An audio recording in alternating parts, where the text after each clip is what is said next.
Hello everyone. आज हम हिंदी व्याकरण में मुहावरे और लोकोक्तियाँ पढ़ेंगे।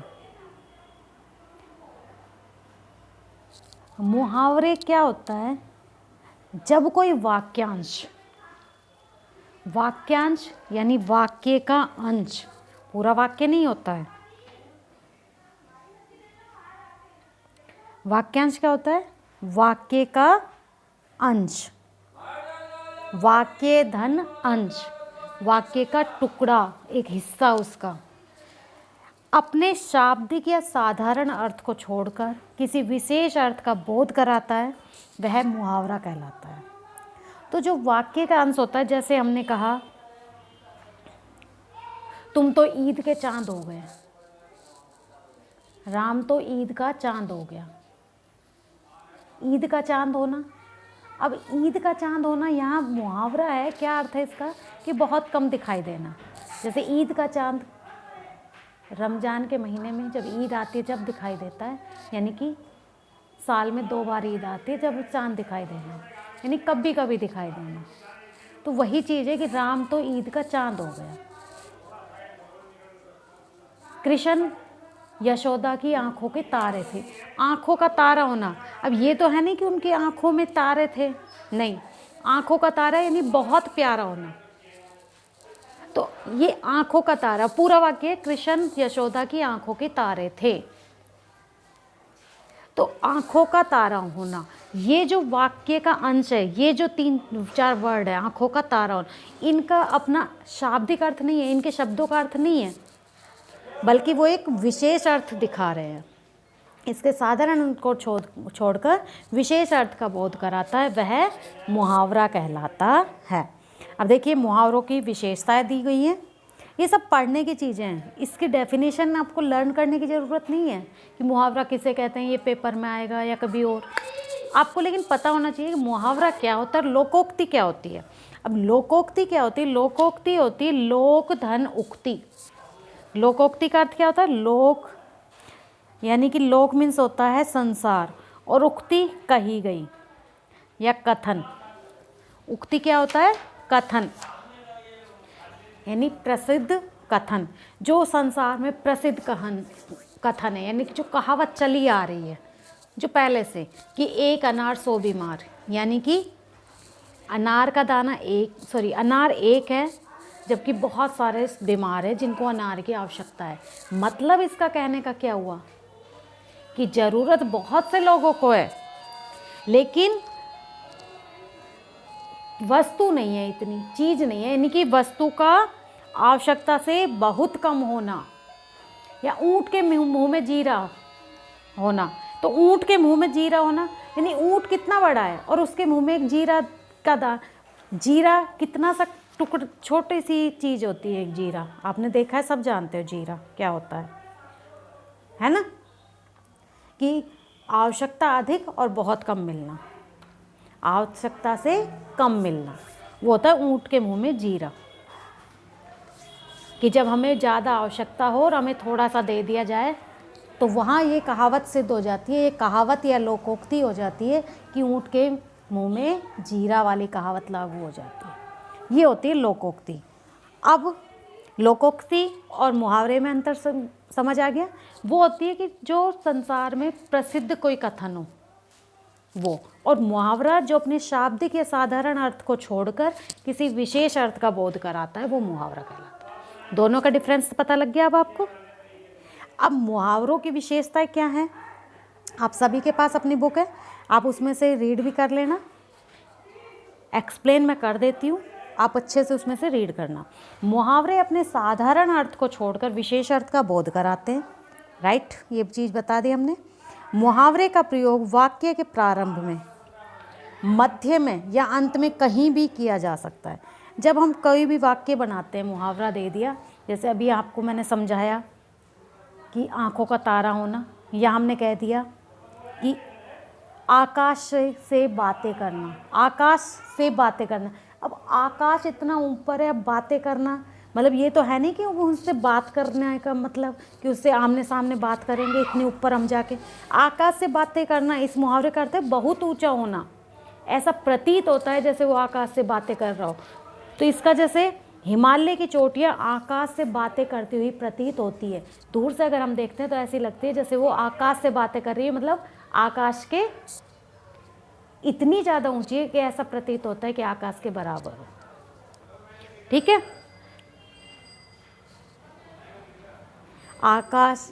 आसमान सर पर उठाना यानी बहुत शोर करना, है ना। जैसे कह देते हैं कि विद्यार्थियों ने अध्यापक के जाते ही आसमान सर पर उठा लिया। आसमान सर पर उठाने का मतलब ये तो है नहीं कि आसमान को अपने सर के ऊपर उठा लिया उन्होंने, उठा ऐसा तो। इसका मतलब क्या हुआ, इतना शोर कर दिया, इतना ज़्यादा कि वो असहनीय नहीं हो जाता। तो इसका मतलब आसमान सर पर उठाना। ठीक है। तो इसका प्रयोग हम कहीं भी कर सकते हैं, जैसा भी किया वाक्यों में प्रयोग। आगे मुहावरे पूर्ण वाक्य नहीं होते, वाक्यांश होते हैं। ये चीज़ अभी मैंने आपको बताई। पूर्ण वाक्य नहीं होता, वाक्यांश होता, वाक्य का अंश होता है। ठीक है। मुहावरों का वास्तविक स्वरूप नहीं बदलता। जैसे आंखें खुलना एक मुहावरा है। आंखें खुलना क्या है, एक मुहावरा। ठीक है। इसकी जगह यदि हम चक्षु खुलना प्रयोग करें तो ये प्रयोग अशुद्ध होगा, यानी गलत होगा। अब हम कहें, मान लो आंखें दिखाना। आंखें दिखाना यानी कहते हैं ना इशारे से डराना। आंखें दिखाना यानी इशारे से डराना। तो कहते हैं कि विद्यार्थी कक्षा में शोर कर रहे थे तो अध्यापक ने आंखें दिखाई, यानी कि इशारे से उनको धमकाया, है ना। लेकिन या ये कहें कि मैं तुमसे डरने वाला नहीं हूँ, मुझे आंखें मत दिखाओ, यानी मुझे इशारे से मत धमकाओ, मैं डरने वाला नहीं हूँ। लेकिन अगर हम आंखें दिखाना, इसमें अगर हम कहें लोचन दिखाना, चक्षु दिखाना, भाई इसके आंख के पर्यायवाची है, लेकिन ये अशुद्ध होगा, ये नहीं बनेगा। जो मुहावरा दे रखा है वो मुहावरा वही रहेगा, उसका पर्यायवाची हम वहाँ फिट नहीं कर सकते। ठीक। आकाश से बातें करना है तो आकाश से बातें करना होगा, आसमान से बातें करना नहीं आएगा इसमें, या अंबर से बातें करना, ये सब नहीं आएगा। ठीक है। जो मुहावरा है वही रहेगा। ये तो थे हमारे मुहावरे की विशेषताएं, ये पढ़ने की है, समझने की है। आगे कुछ मुहावरे दिए हुए हैं तुम्हारी बुक में, मैंने जो टिक किए हुए हैं वो आप अपनी फेयर नोटबुक में लिख लेंगे और वाक्य आप अपने अकॉर्डिंग बनाएंगे। जैसे अंग अंग ढीला होना, बहुत थक जाना। राम सुबह से काम कर रहा है, उसका अंग अंग ढीला हो गया, है ना, यानी सुबह से काम में लग रहा है, बेचारा थक गया बहुत। तो आप बना सकते हो, ये जरूरी नहीं है कि सुबह से मैं काम कर रहा हूँ अब मेरा अंग अंग ढीला हो, फिर उसको रटोगे पेपर टाइम, नहीं। अपने अंगूठा दिखाना यानी साफ इनकार कर देना, साफ इनकार कर देना। मोहन का गृह कार्य कंप्लीट पूरा नहीं था, है ना, ये लिख सकते हो। और जब उसने राम से मांगा तो राम ने अंगूठा दिखा दिया। या राम ने मोहन की सहायता करने का आश्वासन दिया, या राम ने मोहन को अंगूठा दिखा दिया। इतना सिंपल सा भी लिख सकते हो, है नहीं कि ठीक है। या राम ने मोहन की सहायता के समय अंगूठा दिखा दिया, कि उसके सहायता ना करके उसे साफ इनकार कर दिया। तो ये जो वाक्य कुछ मैंने टिक कर दिए, सारे नहीं करने इतने सारे, आपको एक बार रीड जरूर सारे कर लेना। नोटबुक में सिर्फ वही करने जो मैं बता रही हूँ, और वाक्य अपने अकॉर्डिंग बनाना, इसमें देख के बिल्कुल नहीं। अक्ल पर पत्थर पड़ना, बुद्धि नष्ट हो जाना, यानी कहते हैं ना मुसीबत के समय अकल पर पत्थर पड़ जाते हैं, या बुरा वक्त आते ही व्यक्ति के अकल पर, राम की अकल पर पत्थर पड़ गए, या मुसीबत के समय सबकी अकल पर पत्थर पड़ जाते हैं, ये भी लिख सकते हो। भाई यही होता है जब कहते हैं ना कंगाली में आटा गीला, तो मुसीबत पर और मुसीबत आना, ये भी वो है एक लोकोक्ति। तो मुहावरों के वो बना सकते हो आप कैसे भी वाक्य। तो ये आप अपना पढ़ लेंगे, जो समझ नहीं आए पूछ भी लेना, लोहा मानना जैसे श्रेष्ठ मानना। कक्षा में सभी विद्यार्थी राम का लोहा मानते थे, यानी राम को श्रेष्ठ मानते थे, ये भी बना सकते हो। आप जितना इजी सेंटेंस बनाओगे अपने क्लास के अकॉर्डिंग ही, अपने आसपास के वातावरण के अकॉर्डिंग, तो वो ज़्यादा इजी रहेगा आपके पास, क्योंकि वो आप अपनी माइंड से सोच कर बनाओगे, उसको आपको लर्न नहीं करना पड़े, सिर्फ मुहावरे का अर्थ आपको याद करना है। और अगर इसमें से डिटो आपने लिख दिया तो वो आपको एग्ज़ाम टाइम के लिए लर्न करना पड़ेगा, वो आप भूल जाओगे। तो फिर आप कहते हैं ना अगल बगल झांकना, यानी कि इधर उधर ताकते रहोगे कि कोई मेरी हेल्प कर दे। ये भी एक मुहावरा ही है, अगल बगल झांकना। ठीक है, ये सारे आप कर लोगे जिन पे टिक किया हुआ है। जैसे आस्तीन का सांप धोखेबाज, है ना। राम मोहन को अपना मित्र समझता था और वह आस्तीन का सांप निकला, यानी कि धोखेबाज निकला। ठीक है, कुछ मुहावरे आपने पढ़ रखे हैं पहले से, जैसे आकाश से बातें करना, आकाश पाताल का अंतर। आकाश पाताल का अंतर होता है बहुत अंतर होना, और आकाश पाताल एक करना यानी बहुत मेहनत करना। दोनों में देखो थोड़ा सा डिफरेंस है, लेकिन ये देखो है भी कि आकाश पाताल एक करना, बहुत प्रयास करना। प्रयास करना, मेहनत करना, कोशिश करना एक ही चीज़ है। ठीक है, ये सारे आप अपनी फेयर नोटबुक में लिखेंगे। आसमान सिर पर उठाना, बहुत शोर मचाना।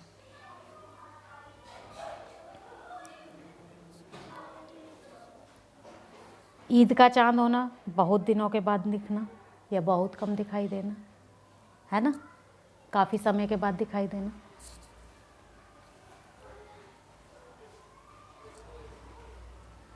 इसके बाद ऊँट के मुंह में जीरा होना, वस्तु का आवश्यकता से बहुत कम होना, अभी बताया था।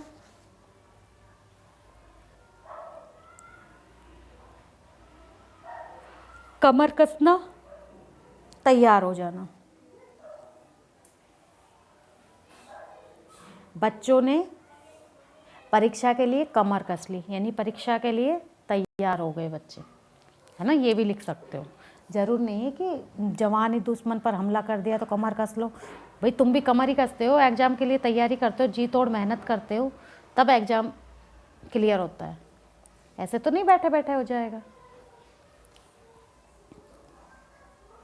आगे जैसे कान भरना, चुगली करना।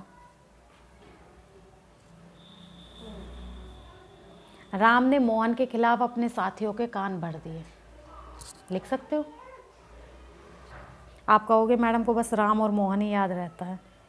मैं इजी के चक्कर में रहती हूँ कि बच्चा इजी से इजी बनाए जो बच्चे को लर्न रहे। काया पलट हो जाना, यानी परिवर्तन हो जाना। जैसे इसमें दिया है कि स्वतंत्रता प्राप्ति के बाद भारत का काया पलट हो गया, यानी बहुत परिवर्तन हो गया।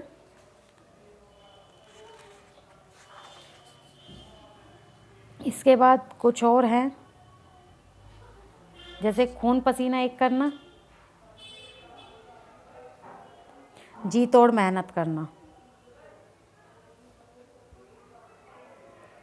घी के दिए जलाना, खुशियां मनाना, कि राम के अयोध्या लौटने पर लोगों ने घी के दिए जलाए, खुशियां मनाई थी। ठीक है, घोड़े बेचकर सोना, निश्चिंत हो जाना, कि पुत्री का विवाह हो जाने के बाद करमचंद घोड़े बेचकर सो गया, यानी कि परीक्षा खत्म होने के बाद मोहन घोड़े बेचकर सो गया, निश्चिंत होकर सो गया कि एग्ज़ाम खत्म हो गए, अब थोड़ा रिलैक्स किया जाए।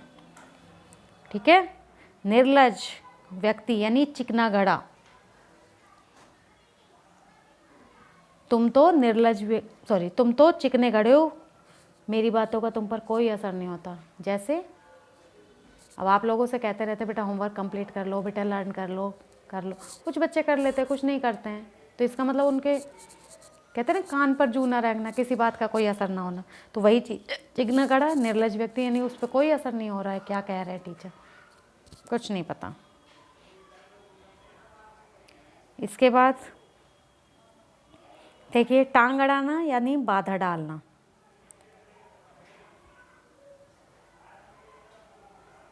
कि कुछ लोगों का काम है दूसरों के काम में टांग अड़ाना। या कुछ लोगों की आदत होती है दूसरों के काम में टांग अड़ाने की, ये भी लिख सकते हैं। दांत खट्टे करना, बुरी तरह हराना,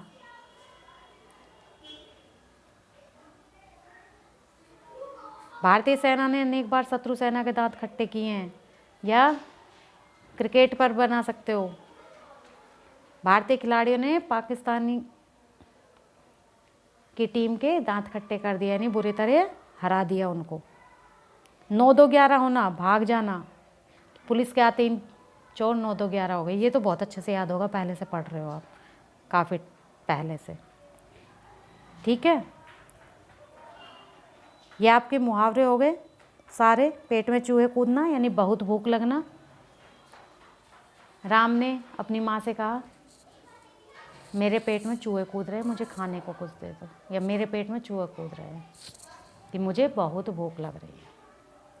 इसके बाद लोकोक्ति, अभी आपको समझा दिया मैंने लोकोक्ति क्या होती है, उसका अर्थ क्या होता है, ये बता दिया था। इसके बाद है मुहावरे और लोकोक्ति क्या हैं। इन दोनों में ही सामान्य अर्थ के बजाय उसके विशेष अर्थ को ग्रहण किया जाता है, और इन दोनों का प्रयोग कथन को अधिक प्रभावशाली बनाने के लिए किया जाता है। ये तो हो गया दोनों की समानता, कि दोनों का ही सामान्य अर्थ से अलग विशेष अर्थ होता है, और दोनों जो वाक्य हैं में जो कहा गया उसको प्रभावशाली बनाने के लिए इनका प्रयोग किया जाता है। लेकिन इनमें अंतर क्या है कि मुहावरा जो होता है वो वाक्यांश होता है, जबकि लोकोक्ति पूर्ण होती है, पूर्ण कथन। मुहावरे का प्रयोग वाक्य के बीच में किया जाता है, जबकि लोकोक्ति का प्रयोग स्वतंत्र रूप से किया जाता है। उसका अर्थ निकलता है, ठीक है, लेकिन उसका प्रयोग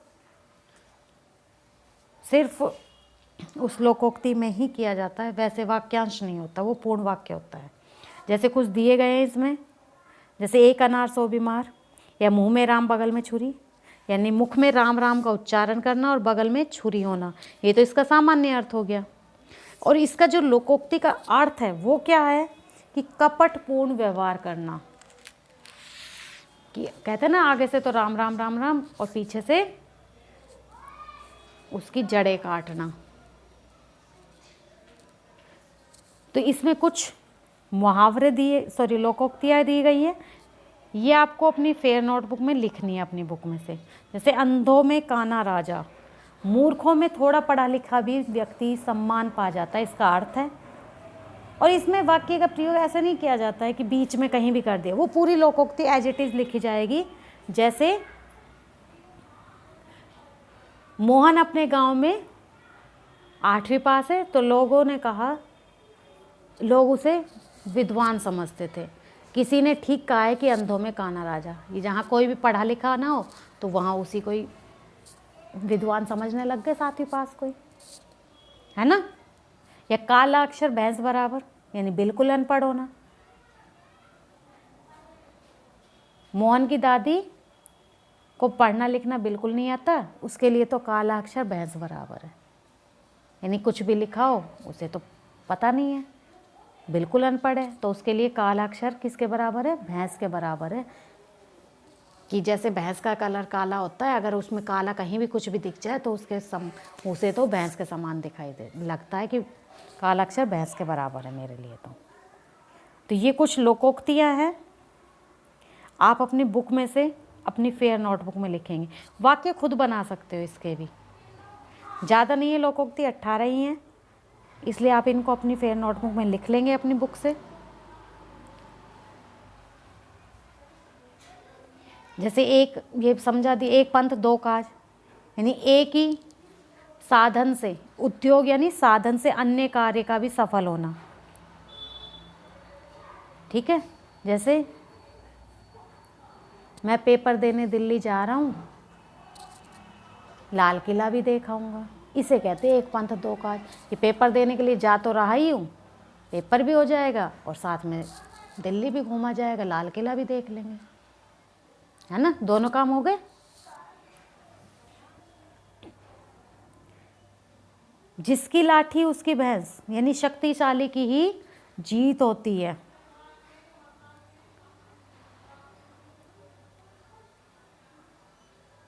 मोहन की पूरे गांव में भाईगिरी चल रही है।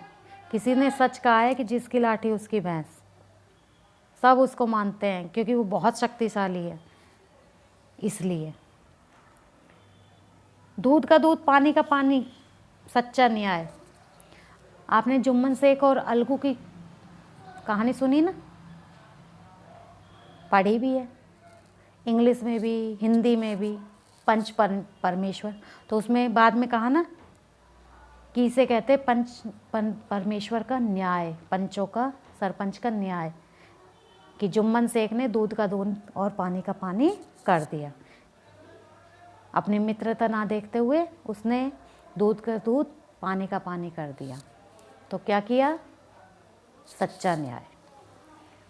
अब हमने इस लेसन में क्या देखा कि जब कोई वाक्यांश, क्या सीखा है, अपने शाब्दिक या साधारण अर्थ को छोड़कर किसी विशेष अर्थ का बोध कराता है, वह मुहावरा कहलाता है। और लोक में प्रसिद्ध व्यक्ति या कथन को लोकोक्ति कहते हैं। मुहावरा वाक्यांश होता है जबकि लोकोक्ति पूर्ण कथन होती है। तो यही चीज़ें सीखी हमने। बाकी मुहावरे आप शुरू से पढ़ते आ रहे हो, सेकंड क्लास से, कुछ ना कुछ छोटे मोटे पढ़ते आ रहे हैं, थोड़े थोड़े। गुस्सा काफूर होना यानी गुस्सा गायब होना, है ना। बहुत सारे मुहावरे आप लोगों ने पढ़े हैं। लोकोक्ति भी पढ़ी है 6th 7th में, अभी 8th में भी पढ़ रहे हो। इसकी कुछ बैक एक्सरसाइज है, वो भी आप कर लीजिए। फर्स्ट देखिए, कुछ मुहावरे दिए हुए हैं, उनको आपके ये जो सेंटेंस है उसमें फिल करना है। बच्चों ने तो डैश रखा है, क्या रख रखा है? आसमान सिर पर उठा रखा है। ऐसे लिखोगे ना, उठाना रखा है, ये तो नहीं लिखोगे। बच्चों ने आसमान सिर पर उठा रखा है यानी बहुत शोर कर रखा है। हम अपने दुश्मनों को खाक में मिलाकर दम लेंगे। खाक में मिलाना, नष्ट कर देना। पुलिस को आते देखकर चोर 9-2-11 हो गया यानी भाग गया। मैंने तो कह दिया उसे पत्थर की लकीर समझ। मैंने जो कह दिया उसे पत्थर की लकीर, यानी जो कह दिया वही पक्का है, फाइनल है एकदम। पेंट कराते ही इस मकान की काया पलट होगी, यानी कि पेंट कराते ही घर का जो स्थिति है उसमें परिवर्तन हो गया। चोरी करके वह चंपत हो गया। चंपत हो गया यानी गायब हो गया, वहाँ से भाग गया।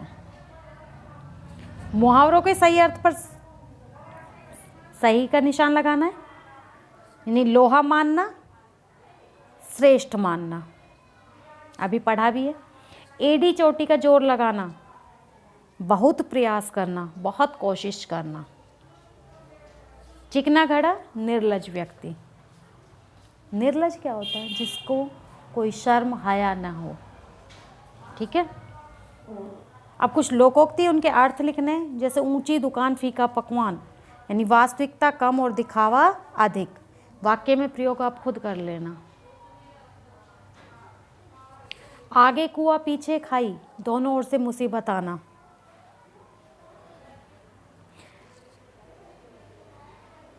जिसकी लाठी उसकी भैंस, शक्तिशाली की ही जीत होती है। एक पंथ दो काज, किसी एक साधन से अन्य कार्य का भी सफल होना, या किसी एक उद्योग से अन्य कार्य का भी सफल होना। ये आपकी बैक एक्सरसाइज थी। आप इसे फेयर नोटबुक में, जिन बच्चों के पास बुक नहीं है वो फेयर में कर लेना, जिनके पास बुक है बुक में फिल कर लेंगे बैक एक्सरसाइज। बाकी लोकोक्ति और मुहावरे जो टिक करवाए हुए हैं वो आपको फेयर नोटबुक में लिखने हैं। नेक्स्ट क्लास में हम विराम चिन्ह पढ़ेंगे, तो आप उसको एक बार लेसन को रीड कर लेना कि जब मैं पढ़ाऊँ तो आपको अच्छे से समझ आ जाए। Okay, thank you.